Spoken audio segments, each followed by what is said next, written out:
And that's really what's upsetting. I can't even bring myself to really dive into that the way I would like to. All right, you guys, thank you for tuning in online. If you guys are online, please hit the like button, the share button. It don't cost you nothing. And make sure you drop some comments below and be part of the show. I'll do my best as we're going through to pop stuff up on the screen as we're going. If you comment, just do a thumbs up, a smiley face, or I appreciate you, I'm watching you. I'm going to pop all the comments up as we go. Let's jump into it, okay? We got a number of different issues that are going on locally and across the world. I want to get to as many of them as possible today. One of the big things that we see right now is that President Trump is working on negotiating a demilitarization of Hamas in Gaza. Bam. Who would have ever thought that we would see that day? And here we have all of these so-called pro-Palestinian people outside protesting against Trump. They hate Trump. Trump's so bad. But Trump's been the only one that's really been pushing to resolve the conflict over there in Palestine. He's even pushed for a two-state solution, which is wild because most people are completely against that. So when people say, oh, well, free Palestine and we hate Trump, well, you can't do both at the same time. If this is the only person that's over there really working actively for exactly what you say that you want, then why are you not supporting it, right? Like right now, they've almost come to terms with de-armament of Hamas, right? Now, all Israel's got to do is do right, which I know that can be challenging when you feel that you're so righteous, nobody else can be right.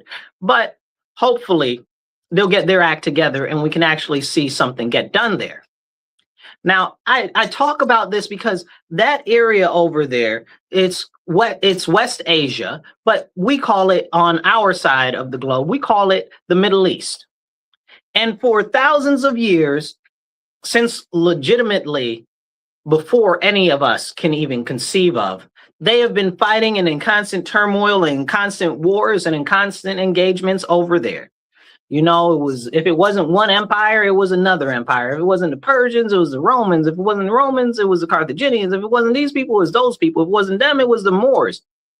Over and over and over and over again, all throughout the Middle East for thousands of years, okay, it has been nothing but war and conflict. I mean, maybe the Pax Romana was the most peace that they've seen in that area. But still, there were other battles going on that were outside of the Roman Empire during the Pax Romana. And this is something that's really important for us to understand. The people over there in that area, they don't know anything but hardship and suffering, and they know strength. They know strength through pain, through suffering, through aggressive action. They don't know any other way. So this concept that these westernized people, okay, especially white liberals and white liberal women to say the most of, those people have this concept of peace that these other individuals do not share. And that's something that we need to really address. You want to know why it didn't work out in Afghanistan, why we couldn't do anything in Afghanistan? Because all they know is war and suffering. These are people that live in the mountains in one little hut and they got a goat, maybe. You know what I'm saying? And people say, oh, well, that's not nice to say. You've never been to Afghanistan, have you? You know, and then you wonder what's going on over there with the Taliban taking over and all of the hardships and stuff that the Taliban are causing, because before they had a government that was West-leaning and then that was gotten rid of. Well, what happened? Well, the people there, again, only know pain, suffering, and aggressive action. So if you're not showing them strength, they're going to go after you. You got to get them with over dominance of strength. Like you really got to wrestle them down to the ground. And we saw that it started, one of the big things that it started with, we can go back even further to the BC time period in that area, but let's go back just specifically to England when the British Empire invaded Afghanistan, right? They had thousands and thousands of people in there, okay? They tried to actually be in there and occupy it for years and make it a colony. And it was for some time. It really was. But what happened with that? Well, The people don't know anything but strength. Okay, they don't know anything but aggressive action. So they ended up running all of the British out of there because the British were like, oh, our way of life is so superior. Okay, that's more of the French that go, but you know what I'm saying. And they thought that they were so fly and everybody wanted to be just like them. And what happened? They got ran out. All the people that the British had in there, they all died. The only people that escaped was one guy and a horse. And the horse died. You understand what I'm saying? So this is crazy. So this is Afghanistan went under British rule. Then we got the Russians tried to go in there, right? And the Russians couldn't hold it. Now, albeit it's partly our fault that the Russians couldn't hold it because we were funding the, what do you call them? The Real ZA and the Mujahideen. Okay. So we were funding them, the United States. And then you wonder why we got all these crazy people all across the country that's been trained, across the world that's been trained by the CIA and stuff. We did that. We did that. So when people are like, oh, well, you know, the US caused these problems with these people or whatever, we're the ones who trained them to fight. We're the ones who trained them to throw off the shackles of their other previous oppressors. You understand what I'm saying? Like, we created that problem for ourselves, not by bombing these people, but by arming these people and training them to go against other regimes. And that's how we ended up with all these problems over there in the Middle East. Hit the like button, hit the share button. It don't cost you nothing. We getting into some real serious topics today. Make sure you drop a comment, even if it's just a hi, I'm watching, or I love your show, or a thumbs up, or an emoji. All of that helps. So take 2 seconds, hit that like button, because I see a ton of you watching. It's about a couple hundred of y'all watching, but not a lot of thumbs up. So hit that thumbs up. I'm going to drink some water real quick. Drink water. Stay hydrated. Now, as we jump back into it, we've got this new concept that the Middle East is so simple, so simple. The Middle East is not simple at all. I don't even know why these leftists, liberals, and Democrats talk about the Middle East like it's simple. And some of them that are far, far left are like, oh, well, if America just didn't do this or didn't do that, but we don't live in the past, we live in the present, and we're looking at going to the future. You understand what I'm saying? I love my country. Nobody can tell me anything wrong about my country. But the fact of the matter is this, very simply. Our country has done a number of things that people are mad at for generations. You know what I'm saying? Like, and you'll say, oh, well, it's the US because the US is bad. Listen, Japan, do you think Japan is bad? Because Korea and China are still mad at them from stuff that happened almost 100 years ago now, not 80 years ago. They still mad. You understand what I'm saying? The Chinese are still mad from the Opium Wars. They still mad. You understand? So you're talking about these people, oh, well, if the U.S. just stops this and we should defund the military and all of these things. Interesting concept. Okay. So what do we do if we were to defund the military? Then all of our enemies besiege us at one time. They start picking away at our extremities. We've already got an issue with CME. Was it CME? CMA? CME, the territory that we have over there in the Pacific, where China's all running the governor and all types of craziness. It's insane. It's absolutely insane. And we got a serious problem with that. We got a serious problem. Our enemies are constantly going after us. You might have seen the other day where they had these people that attacked all our water systems in the United States. And they're like, well, we don't know exactly who did it or whatever the case is. Okay, it was probably China. It didn't have to be, but if we were to be betting, it would probably be China. Because people don't understand how severely our enemies want us gone. Not because we're bad or we treated them bad, but we are in opposition of them and their dominance of the globe. It's like Jet Li in the movie The One. There can only be one. There can only be one dominant superpower, and it is the US. And if you live in the US and you want the US to fall, you are a fool. Full facts. Because if the US falls, you got nowhere to go. You're going to suffer. You're going to suffer bad, most likely, unless you're extremely affluently wealthy in not just cash, but also resources, because who knows what would happen if the government were to fall. You'd need actually tangible resources than you would actual money, because it's not going to be able to be exchanged very well. But this is what we have to understand. Our enemies are always against the US continually, eternally, and they're not going to stop.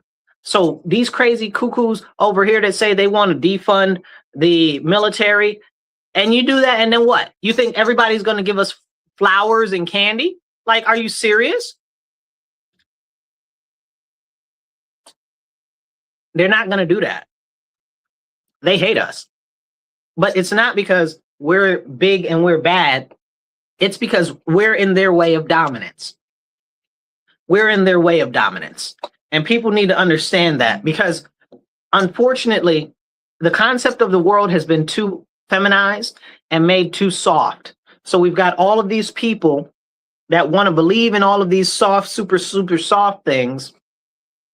And the world is rose glasses and fluffy pillows. That's not the real world. That's not even the world that we live in. More or less it being the real world or not the real world. Like, what are we doing? What are we actively talking about? And we have to talk about things like they really are. Now, let's go back over to the Middle East, right? So we've got the Middle East, and you've got a couple of different makeups of the Middle East. You've got the Persians, which are the mountain people, and then you've got the sand people, which are more, well, their countries are sand, right? So they're below Persia. And if the country's sand, it's probably the sand people, which we would call Saracens, because that's the people from those areas. And everybody's not Arab, you guys. I know everybody's like, oh, the Arabs. They're not all Arabs, but they are all sand people because most of their country is made out of sand, or call them people of the sand. It doesn't matter. They're Saracens because not all of them, but the large majority of them in those sand countries, because they worship Islam, right? And this is another contrast that we don't understand here conceptually. People are like, oh, well, they're mean to them. They're mean to them. They're this, that, and the third. They're mean to each other. What do you mean? Did you forget that Saddam was over there blowing up all the other Muslims? Did you forget that Egypt was over there blowing up all the other Muslims? Like, what are we even having a real conversation about? We're not having a real conversation. Like, people get and say, oh, well, it's the US, because we're a good bad guy. Let's be honest. The US is a good bad guy the same way Trump is a good bad guy.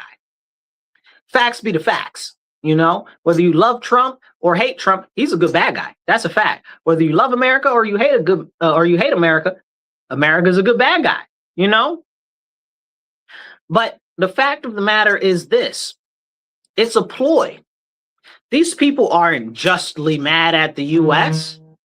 It's about dominance and taking over. That's what they want. That's what they want to do, trying to do.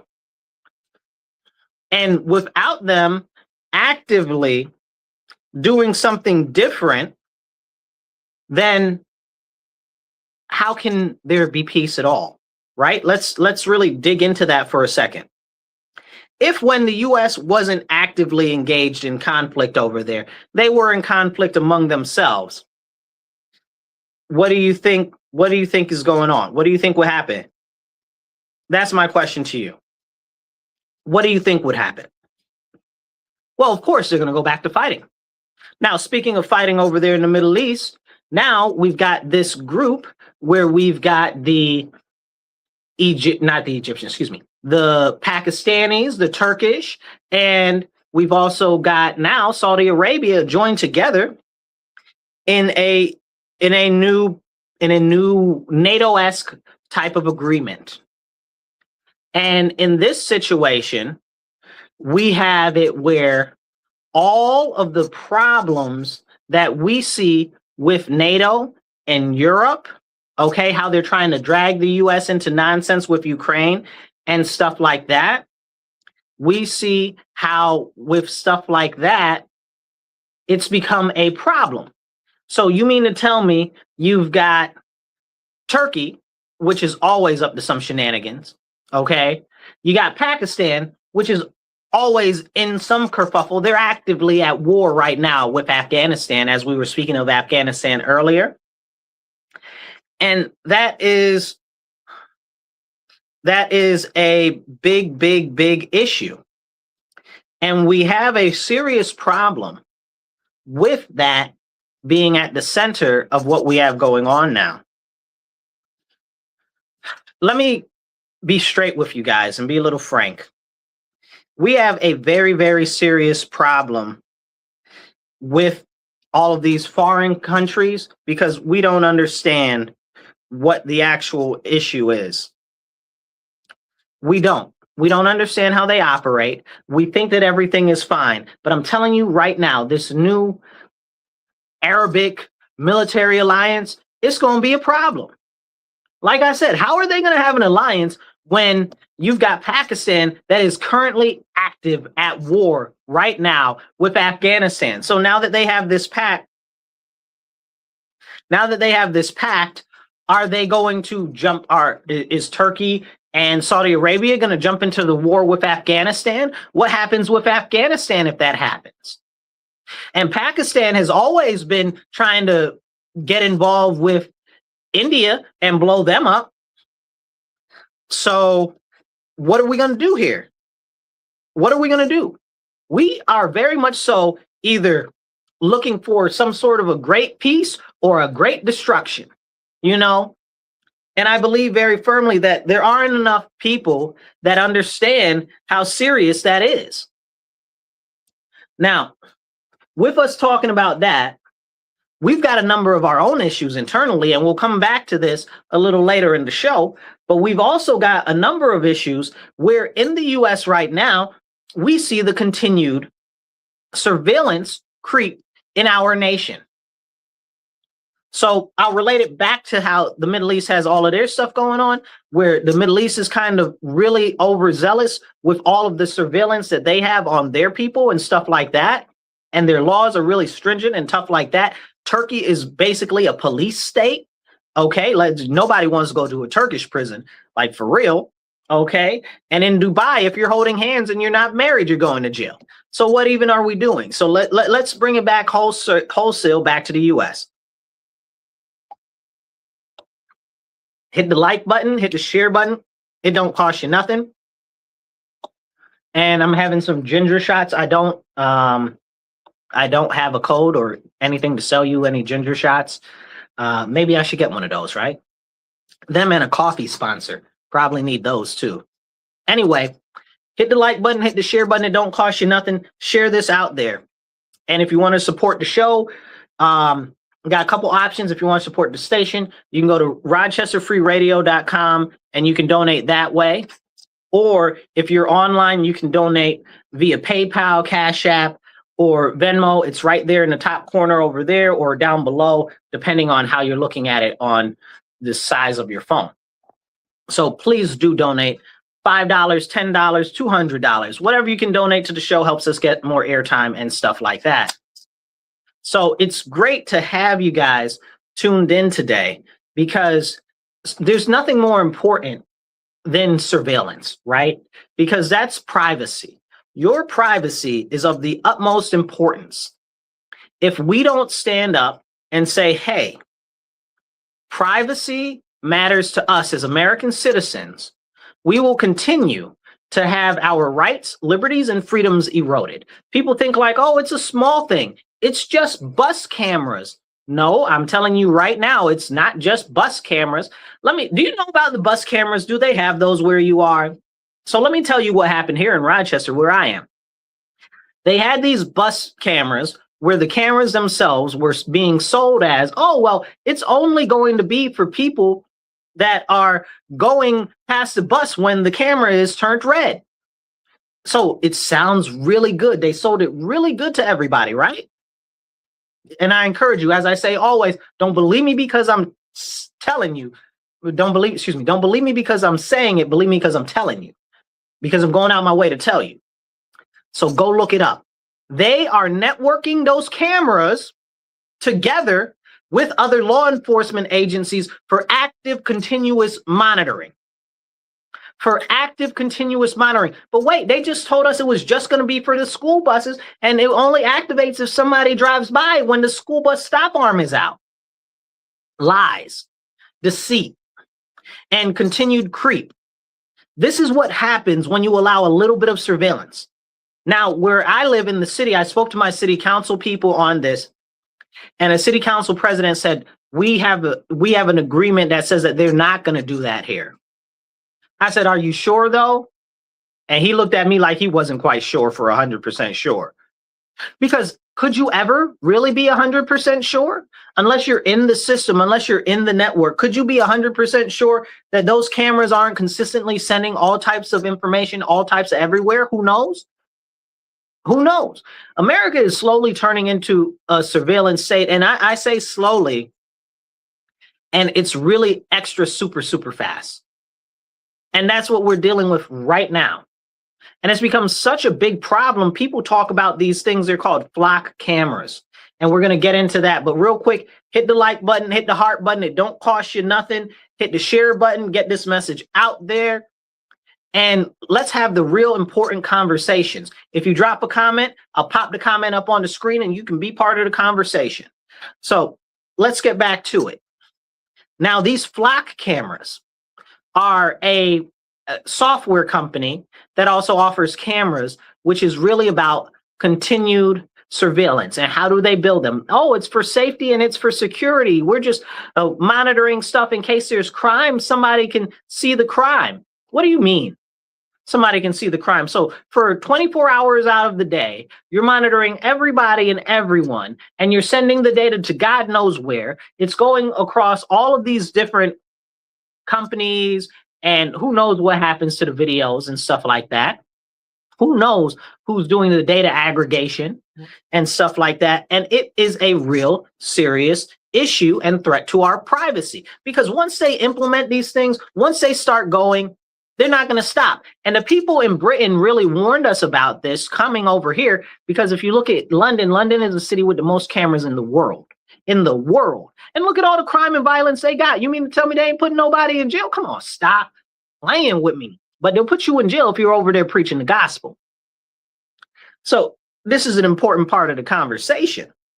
But what can we do if those cameras and stuff are already up? Now, real quick, I want to tell you, thank you. You're listening to The Divide with Marcus C. Williams. We are here in your ear, having the conversations that you need to hear on WRFZ 106.3 Rochester Free Radio. Now, let's get back into it. We've got all of these cameras and surveillance equipment. They've got all of those cameras and surveillance equipment in England. The people in Britain warned us what was going on. Okay, they warned us. They said this is going to go over there, and they were cutting down cameras over there in Britain and stuff like that. But they arrest the people in Britain if they're preaching the gospel, or if they're silently praying outside in their head, or if they share a meme. If they share a meme, not if they created a meme, if they share a meme that somebody else shared and somebody considers it offensive. But you've got people running around out there with machetes, chopping each other up. You've got business disputes from these foreigners in Britain that are chopping each other up with machetes, having machete battles in the street. Like it's something like Gangs of New York, if you ever seen that movie. Like, it's crazy. Like, it's absolutely crazy. None of them go to jail. You got people raping and killing and doing stuff to children and stuff over there. None of them are being caught. None of them are going to jail. So what are all of these cameras for? You got to ask yourself, if the cameras aren't catching the criminals, what are they for? Who are they for? They're for surveilling you. It's about knowing where you are, what you're doing, because if you decide that the government is doing something that you don't like, then they're going to come for you. And they know where you are because they got all the cameras everywhere. They know where you are. They know where you're going. They know who else is there. They know the people you hang out with. They know the type of coffee that you like. Okay, because all they're doing is mass data aggregation. And that's what we need to understand about these cameras. It's specifically about mass data aggregation. And with that, what we experience is a serious issue where the more that they know about you, the more that they can actually maneuver you, control you, or make a plan to get rid of you. But the question is, do you really want the government to be able to have that much information on you? You understand? There is a limit to the amount of safety that you can have as an individual. And that limit is based and exactly directly tied to how much active surveillance and profiling information that the government or anybody else has on you. Think of it as behavioral analysis or psychoanalysis or something like that, where they work to understand you, how you move, where you move, who you deal with, where you like to go, what you like to eat. The more and more and more and more, the more that they know, the more that they can control you, or the more that they can do to try to maneuver you in a certain direction or in a certain way. Kind of like how you have all of these people that have become extremists or terrorists, or what do you call those people? Not domestic terrorists is another one. I forget what it's called anyway, but the people that want to overthrow the government that are citizens, right? Like you become one of them, but we find out that the FBI really was trying to coerce them, and they were providing them weapons, and they were talking them into doing different things that they originally weren't going to do because they were taking advantage of them. But the more data and information that the government has on you, the more likely that that's to happen to you, the more that they can do to you. This is why we need people to wake up. This is why the surveillance is so important to address. Now, as we talk about surveillance and we talked about the flock cameras, a good example that I can give you is right where I live in Rochester right now. In Rochester, there are a number of different cameras. Thankfully, we don't have a ton of these flock cameras and stuff like that, but I'm constantly in a fight with city council to try to prevent any more biometric data scanning, any more surveillance coming in. But we've got a couple members on the city council that are trying to push these things that they're saying are, what do they call them? Automated traffic enforcement. Okay, it's nonsense. It's nothing more than government surveillance. Once they start it, they're not going to stop. They're just going to keep expanding it like these stupid bike lanes, which I hate these bike lanes. Don't get me started. I bike almost every day. You understand what I'm saying? Like I bike more than I drive. So when I do that, all of these ridiculous bike lanes are stupid. Not only are where all of the full of potholes, full of garbage, full of the drains, right? Because they're on the side. So they're full of the drains and all of this nonsense. So it's not practical, but somehow they continue to expand them. Well, who are they doing that for? Because all they want to do is limit the amount of driving, right? Like it's limiting intentionally freedom of mobility. And this is what's happening. Now you tie the limiting of freedom of mobility, again, stuff that nobody wants. Nobody wants these bike lanes. There's only one group advocating for it. And whenever I see them out biking in a group, they're not even using the bike lanes. Make me upset, you know? Then they got these enclosed bike lanes that are disastrous and terrifying. So, but it's all part of a bigger game, right? To control the flow of traffic, they call it traffic easing, right? Or they call it traffic calming. But it's part of restructuring the behavior of society so that the people that are in the society behave more the way that the government wants them to. And we have to understand that that is a very, very serious problem. And we don't want that to happen at all. So when we see what's going on, we have to start connecting the dots. Surveillance by itself is not the problem. Surveillance in the hands of the government is the problem. You understand what I'm saying? So this is like saying a mosquito itself is not the problem. But if that mosquito has malaria, now you got a problem. You know, it's just a minor annoyance. And this is something that we need to start talking about more. This is something that we need to have more of a conversation about because, and I'm glad that more people are understanding what's going on with the flock cameras, but it's not just flock cameras. We saw it start off with the what do you call them? Supermarkets and grocery stores. Well, what happened with the supermarkets and grocery stores? They're like, oh, we're using cameras everywhere and we're doing biometric scans and we're collecting everybody's data. But don't worry, it's not a problem. It's only because of the criminals, so that we can get the criminals, you know? And that's what they told us, right? That's what they said. I was against that then, but it wasn't just the problem with that. The bigger issue on top of that was also the fact that Then all of a sudden, we found out that they were charging people differently based on what stores they went to, based on what the biometric data scanning that they had done showed. So if a different person, if you went into a store and Terry went into a store, they might charge you and Terry 2 different prices. Now, this is alarming. This should be alarming to everybody. Again, it's about social programming and social control. So when they say, oh, well, it's surveillance, surveillance is a catch-all phrase. It's far more serious than that.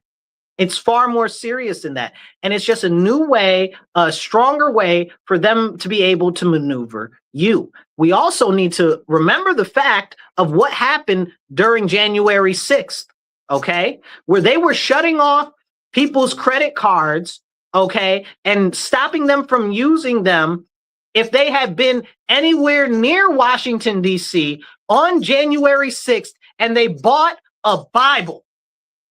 And they bought a Bible. Again, don't believe me because I'm saying it. Believe me because I'm telling you, go look it up. This is the most insane stuff. So they shut off their access to their accounts because they were in Washington at the time of January 6th and they bought a Bible. Now, this should be alarming to everybody.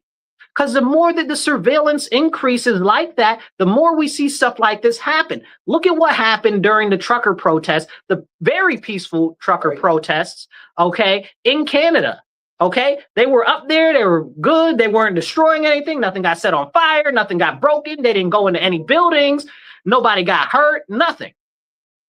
And they were shutting down these people's accounts because they donated to these people that were on another side of the country. They donated $5 to these people on the other side of the country. And they just shut off their bank account. They donated $5 to these people who were peacefully protesting. It's crazy. They were threatening people also. But more than that, they were going to people's houses, taking their animals and killing their animals. Right.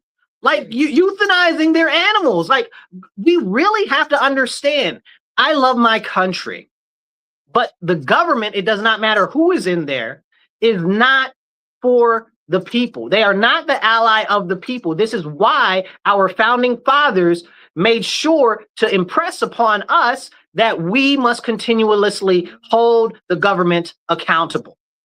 This is something so serious. So serious. What number you got over there? So yeah. So we've got Brian in the studio today. So Brian, we're trying to get him online here. Let's see. We're gonna find out what microphone. I don't know what microphone you're on. We're just gonna turn. I don't know if any. We'll just turn these on real quick. Let's see. I just turned them all on. I don't know which one's what. We'll figure that out. Anyway, we'll see if we can get him up here on the video also. But anyway, how could they hear me? Microphone's over there. Okay, see if you let's test it. Say something. Just pick one. All right, looks like it's working. That was good. All right, yep, that was good. So as we're talking about this, and we're talking about what the government does and the surveillance and stuff like that, it is a control mechanism, you guys. It is a control mechanism, and we have to understand that when the government has the ability to access and exert more control over the people, every single time they will, without fail. Marcus, don't need that. Go on, jump in, Brian. Most people know I'm a Facebook page on social media. I had an amputation of my left leg about a year and a half ago due to an infection. It would be there and die. So I picked that. I like you not dying. That's a good thing. Marcus came and visited. First one to come and visit me. That was awesome. Marcus the man. But so I get disability for that, right? But I'm working because I don't want to sit home, you know. So I right. Full 40-hour week, good job. They take my disability away. Oh yeah, and the whole disability was only like $900 for a month. And if you want to go down and get more for like to pay bills, they're like, no, you make too much for this. It's insane. They build a cage around you where you can't leave because you got to pay your bill. And that month you have no income because you tried to leave a job and you didn't get paid for a couple weeks. you are done. But yeah, these are control mechanisms that the government puts in place so that they can control the people. Yep, exactly. It's all control. It's all control. It's all about control, and it's you see it more and more with every aspect of society, and it's more concerning when you start to understand that the government really is self-serving. It's about growing itself. It's about making it so the government gets more and more power. And like I said, I love my country, but we have to understand that the government is not out for the benefit of the people. They are out for themselves to make this whole bloated, huge, just all I can say is it's like a blob that if you allow it to continue to grow will crush you. That's exactly what the government is. And again, I love my country, but we got to be real with what's going on. We got to be real. Everything right now boils down to control. Now, jumping into the next topic in relation to surveillance, we've got a whole issue with the cars right now, and I need everybody to wake up right now.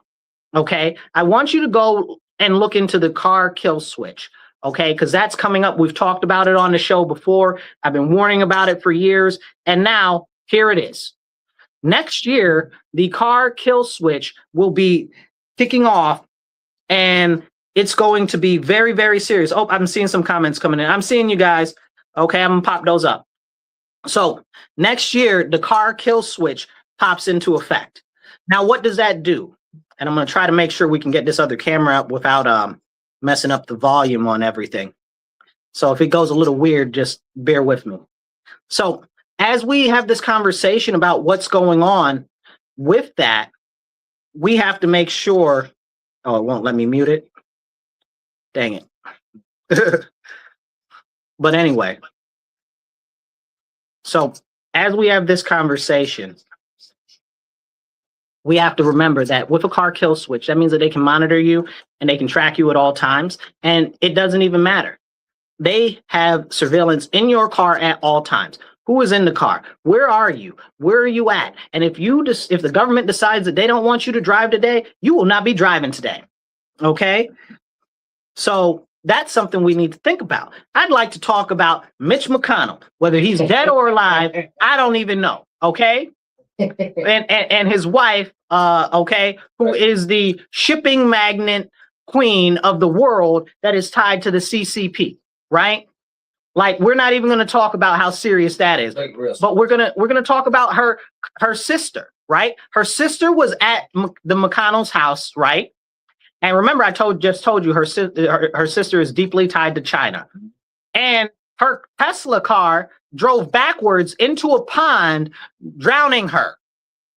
It drove, let me say that again. Her Tesla car drove backwards into the pond, drowning her sister.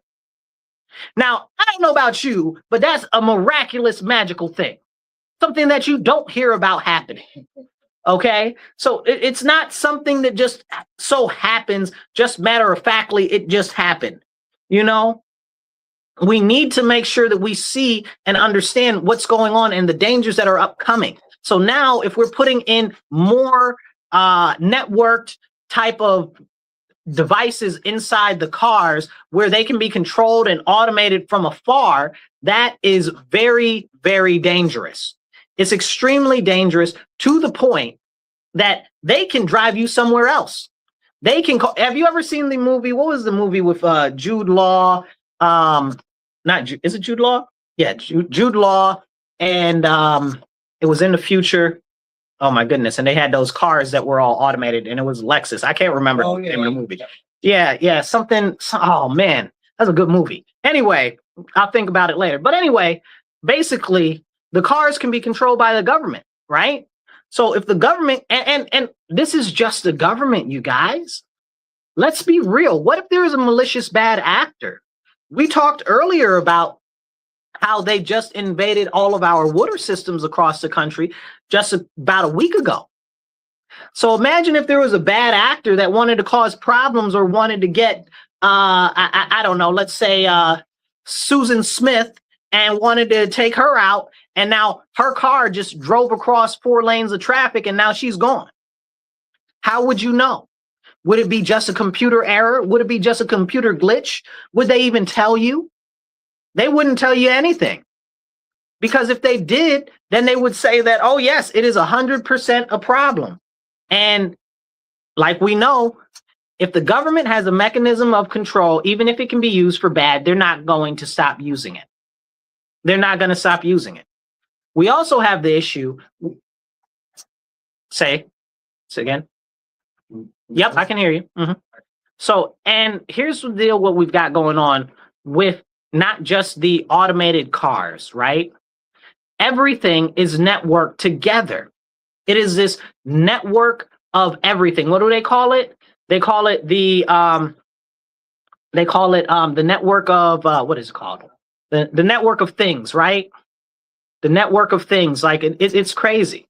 It's crazy. We don't want that. We don't want that at all. I don't want all my things networked. No. I don't want my light bulbs. I don't want my oven. I don't want my refrigerator. Okay. And we've had a number of horror movies that have come out recently just showing and showcasing how bad it could be if AI takes over these devices. Now, the AI is another issue with gross data aggregation when it comes to surveillance, because as we see the issue grow, the amount of surveillance is huge. This is why data centers really get into this conversation, right? When you bring in the capacity of data centers to analyze and basically sort, sift, and what would be a good word? Archive data and information, it becomes even more dangerous because it goes back to building that profile on you like we were talking about earlier. And it's going to be used against the people. So right now, a lot of people are protesting the data centers because, oh, it's going to use up the water. Oh, it's going to drive up the energy prices. You're protesting over the wrong thing. It's security, safety. Protest this, but we do this. Some of the slimiest people on earth. So you got to speak into the microphone. Yeah. I only do this, but how long? Yeah. Like I should know that right now. So yeah, some of the slimiest people on earth, right there sitting shaking their hand on you. Great job. Vote for me. I need your vote.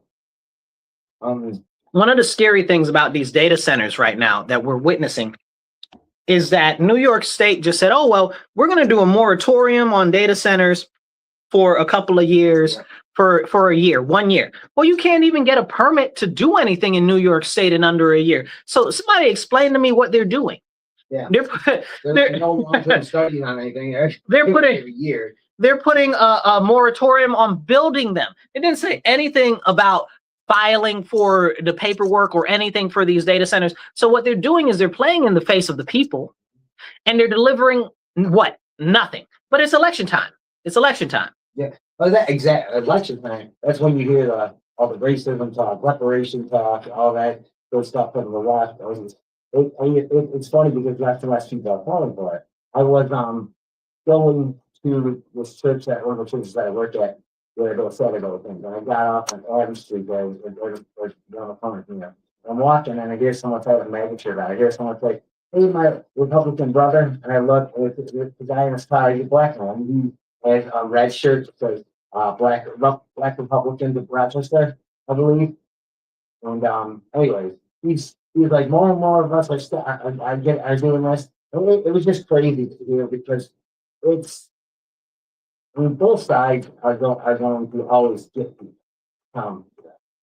it really depends on a very small group of people when they vote. And you don't have to vote for a party. You got to vote for the person. And you got to look at the people right now. It's promises that they've been making for 6 cycles. So just do your homework and stuff like that. Yeah, it's important. It's exactly like you said. A lot of people have these serious issues where we've got this warped perception of party, right? Yeah. And for me, it's not about party. Okay, it's about values. It's about conservative values, the values that are foundational to our nation and its actual continued benefit. And this is what happens when we start to move away from values. We see this serious shift in the left right now where they've got this concept that, oh, well, you know, the socialism is everything now, right? So the whole Democratic Party is shifting left. They just had a thing last night where they're like, let's vote and see about language, about how we can either dismantle or recraft or abolish ICE. And this is where we're at right now. They want to completely get rid of it, and it's a problem. Yeah. So, but it's not that they want to get rid of it. And you should have heard some of them talking. I believe the vote for it in the little thing that they had was like something like 25-12. So it shows that not everybody is with that. In favor of abolishing. No, the terminology. They were just voting on terminology for it. So abolishing it. So this is, again, this leftward drift. So what we see is as they go left, now the rats that are scurrying away from that boat are finding their new home in the Republican Party. We don't want them. If you don't have conservative values, we don't want you in the Republican Party, full stop. Well, but this is being independent. You understand what I'm saying? Being independent. So and I'm happy for you to be an independent, or but here's the thing, right? Like, if you really care, why are you not staying in your party and fighting back? Why are you? These people are absolutely off the reservation, insane with philosophy, insane with philosophy and ideology that has never worked anywhere in the world. I mean, have you seen? I saw Michael McDonough challenge one of the top people of the DSA, and when she challenged it, just with simple follow-up questions, he couldn't answer them. They can't answer follow-up questions. No, not at all. There's no substance to the argument. It's a flat, just very thin talking point. Yeah. All it is. Yep. And when they spit it out over and over and over and over. But when you ask them to give you some substance, give me some details about that. How can we have Medicare for all? They're like, we just can't. And but this is the problem. And I want to get back to the data centers for a second, because again, it's the distractions, right? So they say, oh, well, it's going to eat up all this energy. It's going to eat up all this energy. Now, we live in New York. So New York State is completely run by Democrats. They've got a supermajority in the assembly, which is our state house, and they've got the governorship, and they've got a number of towns and counties that are most populous and have the most money. So what they've done is they've conspired together to put in place these energy policies that are counterproductive to our state. So they say, oh, well, it's the data centers that are going to drive up the energy. No, it's you shutting down our energy generation capacity, forcing us to have to buy more energy from Canada or Pennsylvania, that now our rates are going up because you've also at the same time pushed everything to electric. You can't have a gas stove. They don't want that. They don't want you to have a gas furnace. They don't want that. They want all your cars. You can't have a gas car. They want all of that. And so the more and more they push things towards electricity, hello, you guys, it's basic supply and demand. You do not have to be an economic genius or an economist to understand that the more demand there is and the less supply, the higher the cost. And that's what we're living through right now because of bad policies that they promise you something and they deliver you nothing. Nothing. I mean, you can get not like the guy, but the president always tries to do it. He does it. He might go about it in ways that are unconventional. He might not get it in the end. But nobody can sit in, and he's very transparent about it. Nobody can sit here and say he doesn't wake up every day and try to get things done. The things he said. He tries to get things done. Doesn't always happen. Won't always happen. And he might do stuff that some people don't like. But in the end, the guy's done. Put it this way: he's done more than most presidents have done in the entire 40 years. Well, for me, one of the big issues is they use the president as a scapegoat, and it's not just this president; it's all presidents. Mm-hmm. Most of the biggest issues that we have are local, not really federal.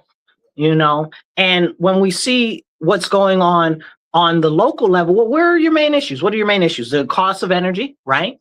The cost of food. All of these things are something that's local. Those are local state level issues. But it's Trump is the reason why your food is up. How? Right? How? Like, how is that a thing? So we look at it like this. Take a look at this, right? If he's the problem with the food prices going up, explain to me why in New York State we have so many laws, and these are recent. I encourage you to go look them up. Why we have so many laws in New York State that are attacking our agricultural production, our livestock production, our beef processing, our poultry processing in New York State. They are actively working against the people when it comes to food costs by making it okay for closing down small farms, for limiting competition, and for making it harder for you to operate. Exactly.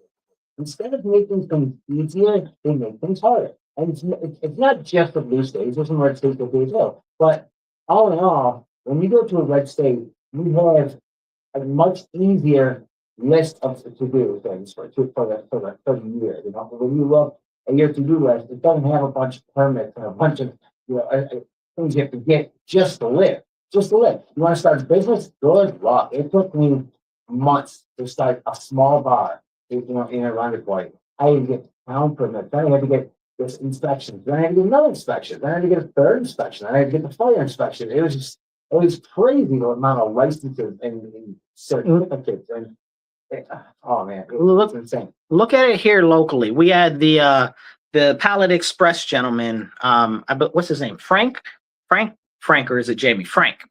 Okay. He owns Pallet Express over there. It used to be on Lyle, where some of the prostitute burnt down his place or whatever the case is.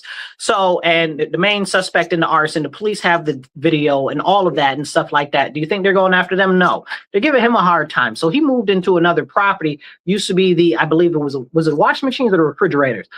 Either way, Rochester used to make those right over there by the railroad tracks by Buffalo Road.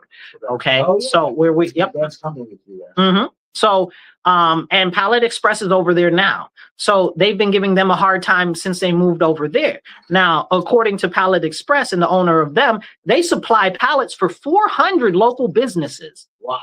400 local businesses. And they have like 30 employees too. So 35, I believe it is. Yeah. So this is crazy. So the city is actively going against these people, but vicariously, it's all of these other 400 small businesses in the area that they're attacking. Exactly. 100%. 100%. Now, you know, that little diner is going to lose multiple people every single day. Yep. It trickles down, and I'm sure anybody says it does trickle down. It's a fact. And when it doesn't trickle down, that's when the problems start. And if that's what's going on right now, the people hate, well, billionaires. Now, used to be millionaires. But then Bernie became millionaire. Billionaires. Gotta love that. That's right. But yeah, it's like, you did well in life, worked hard, made money. You're the problem. You are the problem of this country. And it's completely the opposite. It's living upside down. That's the reality of it. Here's the deal with that whole situation here. This goes back into exactly what we were talking about earlier, where you get these people in the government, they promise you stuff that's supposed to be good for you, but really it's just about growing the government, period. And it's very alarming that the Democrats have gotten to this point where now everybody in the Democrat Party, and it's not just the far left, it's not just the socialists, everybody's answer is expanding the government. Well, every time they expand the government, that means that they got to take more money out of your pocket. So every time they say, oh, let's do this or let's do that, that's more money draining out of your pocket. Just watch your dollars fly out of your wallet and your bank accounts. And this is the direction that we're going. Expand the government, expand the government, expand the government. Well, the government doesn't make money, you guys. So where does the money come from? It has to come from you. And they're like, oh, well, let's just tax the billionaires and good. Okay. Let's tax the billionaires. Let's be honest about this. Let's take 2 seconds, you guys, and let's talk about taxing the billionaires. Donald Trump, everybody's biggest enemy, right? Got on the TV in the press conference. Again, don't believe me because I'm saying it, believe me because I'm telling you. Go look it up. It's there. Go look it up. He got on the TV in a press conference and said, let's tax the billionaires more. And he said, I'd gladly pay more if it's going to help more people. Did the news cover it? No. They didn't cover it at all. Did Bernie come out of the woodwork and say, yeah, I support that? No. Did AOC come out of the woodwork and say, yeah, I support that? No. None of these so-called socialists, so-called tax the rich people were anywhere to be found when the president said, yeah, let's actually tax the rich? Nobody said nothing. And then people were like, oh, well, what did the Republicans? Well, the Republicans aren't out here talking about taxing the rich. So this is the same thing. And this is the issue, right? These people tell you that they care, but do they really? I like to take it back to, again, this bill that they had with Ana Paula Luna and Ocasio-Cortez. They did a bill together. It was about capping the interest rates on credit cards. They wanted to cap them at, I believe it was 5 or 10%. It's not a big deal what it was, but they were trying to cap the interest rates, right? Now, again, these are two extremely opposite side of the aisle type of people. You got one that's far left, you got one that's a hard right. Okay, so you got both of them work together on this bill that actually would help the people. What do you think it went in Congress? Yeah, nowhere. Nowhere. Nowhere. It went nowhere. And then guess what? Trump came out and he said, oh, let's cap the credit card interest rate for just 3 years. Yep. Just 3 years. Did anybody come out and say, oh yeah, let's do that? No. No. So you got to look at things for what they are. These people that tell you that they want these things for you or they want to do this, they don't really want it unless it's going to benefit the expansion of the government complex so that they can benefit because they know how to work through the bureaucracy. What they call them the moderate left, and then you have the communist and socialist left. But in reality, the so-called moderate, they have want the exact same thing as the communist one. They just want to do it slower and with different, at least the socialists, they come out and just tell you, this is our goal. We want no police, we want no jails, no this. The other side, the so-called moderates, they use different verbiage and words. Like AOC basically said that. We gotta change our shape of the way we say things. Not the way we do things, the way we say things. You gotta listen to them because you tell the truth sometimes in an accident.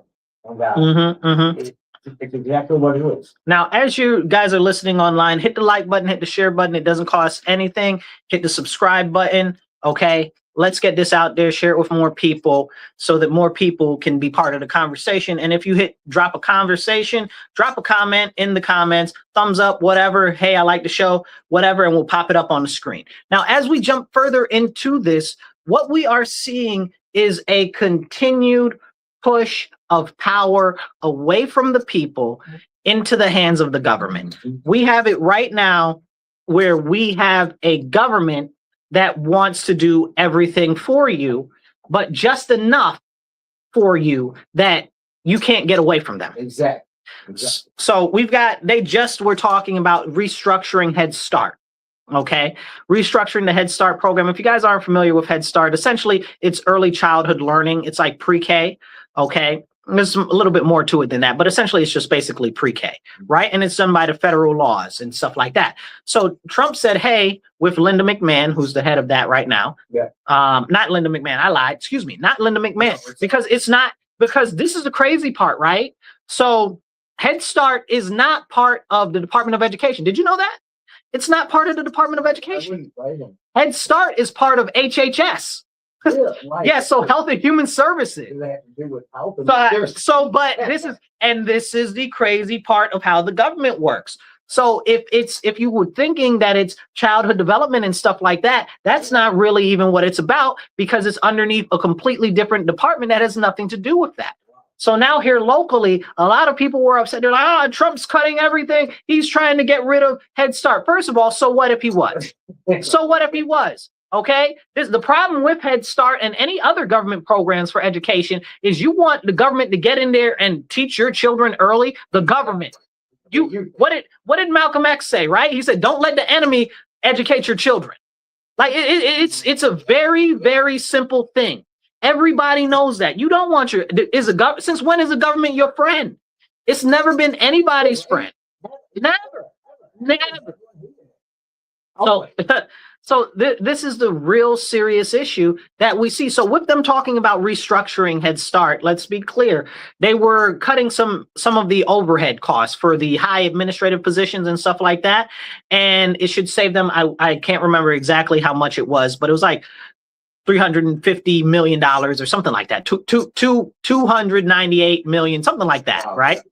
So a good chunk, not a ton, but a good chunk. And they're not cutting anything. They're not cutting any funding to the states. So people are like, oh, well, he's trying to get rid of it, but he's not cutting any active funding. Yeah. So what are we doing? So these are the complaints and the issues that people are trying to say. And again, it's because Trump is a good bad guy. Yeah. So and without them, they don't know what they're gonna do without them. Well, but this is right. They'll have to fabricate something else next. Yeah. So it's bad because what we see is a misalignment between reality and what these people are selling. And this is important why we need to go back to our conservative roots as a nation.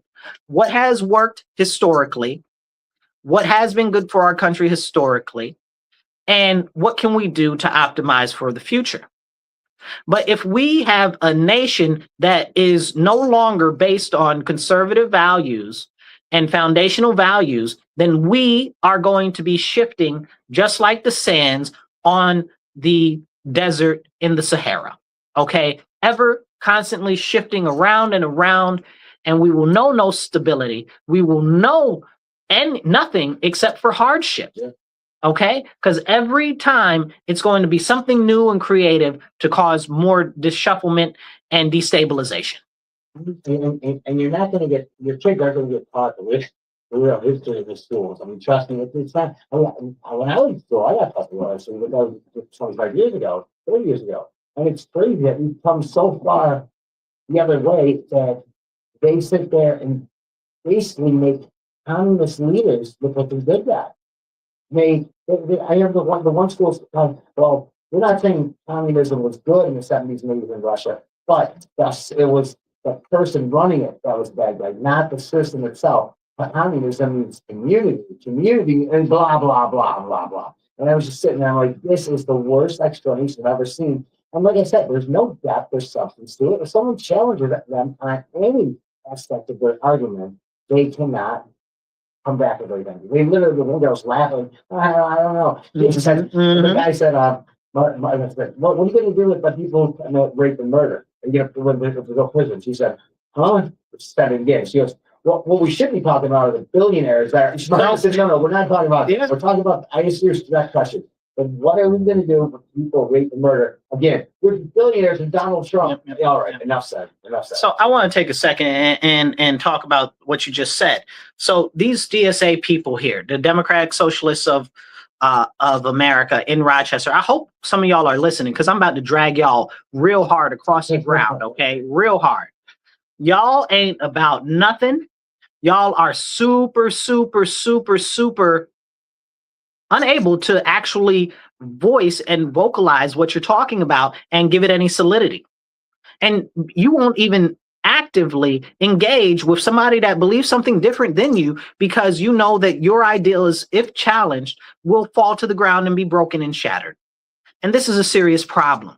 So now, for any of you guys listening, you know I'm the chairman of the Rochester City Republican Committee. So for the last couple of months, I've been working on engaging with the DSA on trying to get them to do a debate, an interaction, you know, and they're like, no, we don't want to. I said, okay, well, you can set the terms, you can pick the place, you can pick the questions. Mm-hmm. And they're like, no, we don't want to do it because they're concerned that they might be made to look stupid. Exactly.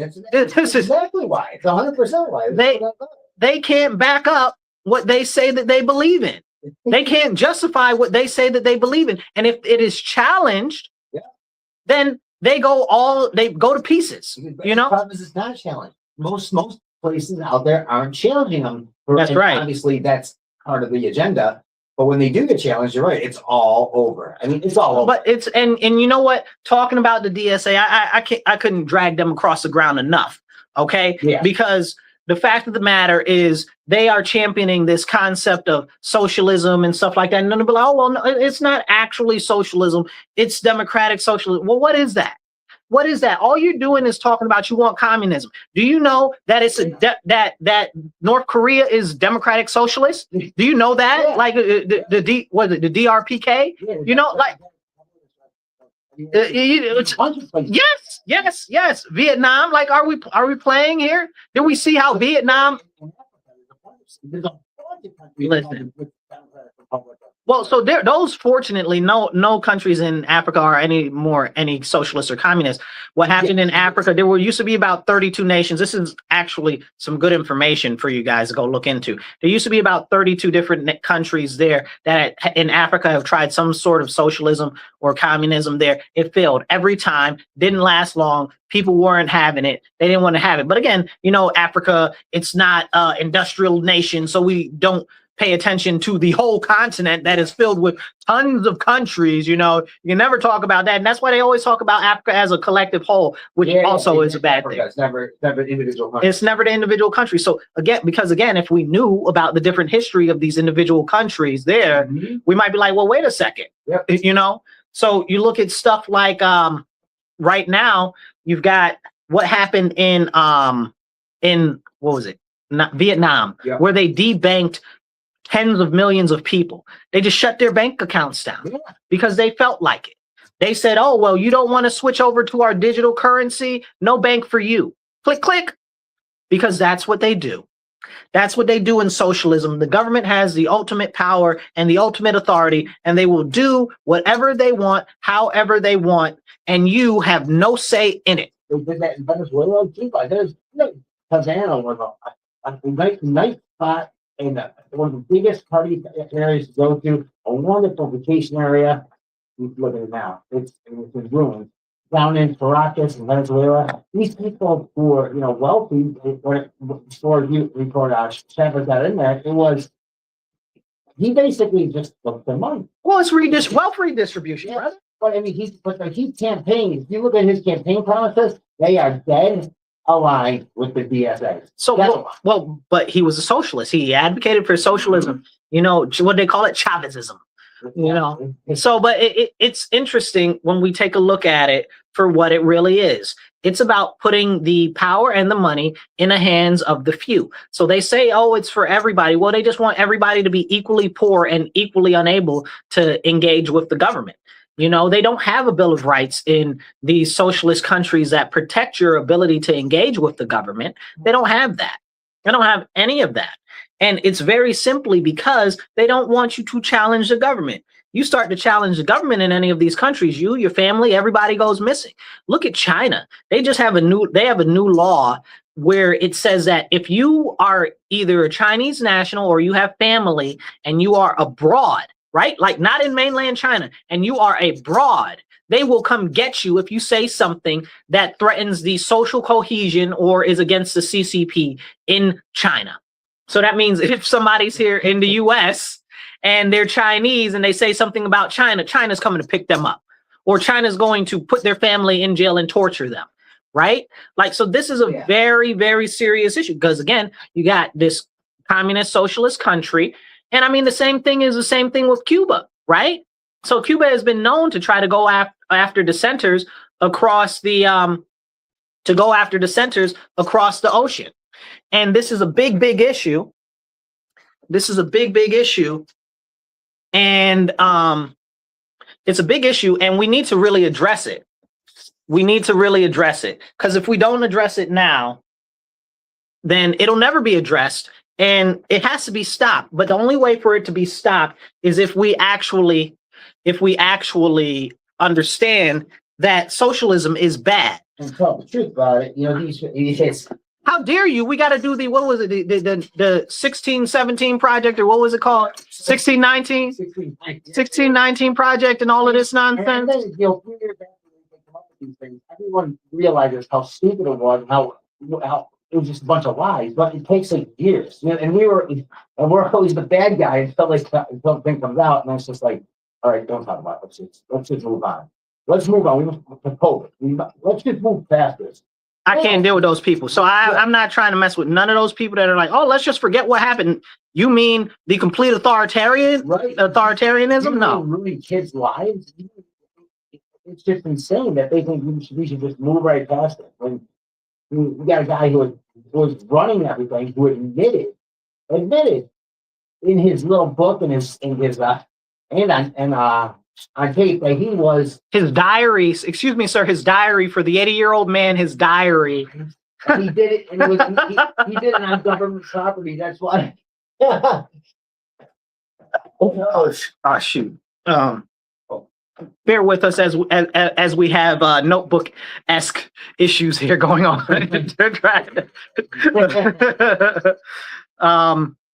So here, can you scan this? If you can scan that, you can get it. Don't worry about it. I got Okay. it. All right. So here's the issue, what we have right now. There's no longer formal education. Somebody said all the isms are bad. It's absolutely true. We can't talk about who's in control of the isms. We can't talk about who's pushed all the isms.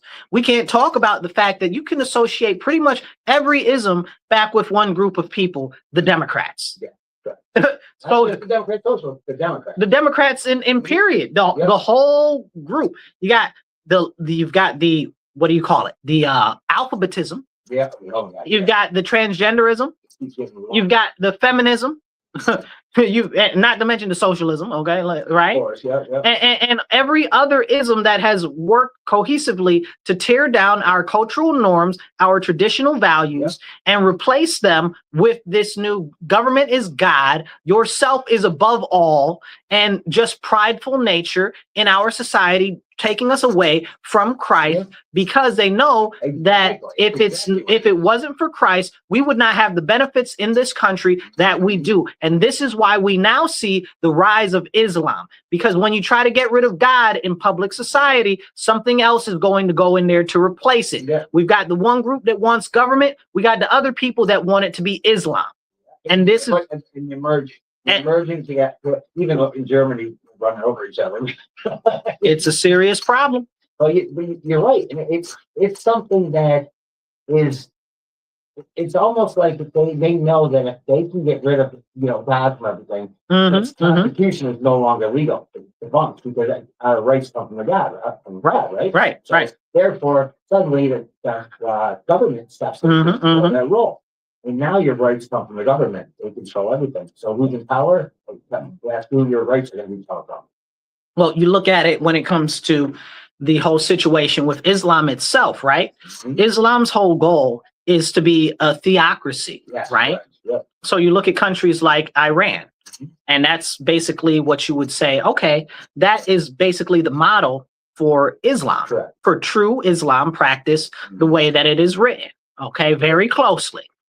And the problem with that people don't want to address is the fact that we can't even engage with the actual people that are in power, the president, the prime minister, or something like that, because we got to find their holier than thou religious leader who apparently has half a no face and no lips. Yeah, right.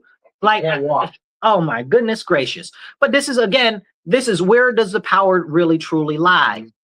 And it's always consolidated in a very small group, in a very few people's hands. And this is exactly the same as what happens in socialism. So it's no wonder that they all want it to be together. They all want it similar, because there are two goals with socialism and with Islamism. They both want world domination. Everything, and this goes back to everything. It's not just power, though. It's globalism. It's completely globalism. Which once they got the power, they would actually go at each other, because they have so many differences. Of course. But first, let's take out one we all hate, the common enemy, which is Christianity and Judaism. And we are getting bombarded by, every day. FBI is stopping terrorist attacks. We don't hear it because they don't want to announce it, and they shouldn't. Well, they don't even talk about the terrorist interactions over there in Europe. They don't talk about, like we talked about a week or so ago, about the gay pride thing where the Islamists were running over. They ran over like 35 people. Yeah. Or Nice, what happened in Nice over there where they did that, it wasn't very nice what happened in Nice, but this is, or they killed the kid in Scotland and the one in France. Like, all of these things are conversations to have. They don't talk about the people in Ireland rebelling against them and trying to push them out of the country. Poland won't let nobody in. Poland's on point. Same way. So this is very, very important. You know, we've got it where we as a people, as a nation, cohesively have to stand up and push back. And here's my message to all of you that believe in socialism and all of that. You guys right now are telling me that the government is bad. And I'm 100% with you. The government is bad. Right. But to say that the answer to bad government is more government is completely out the window. That's insane.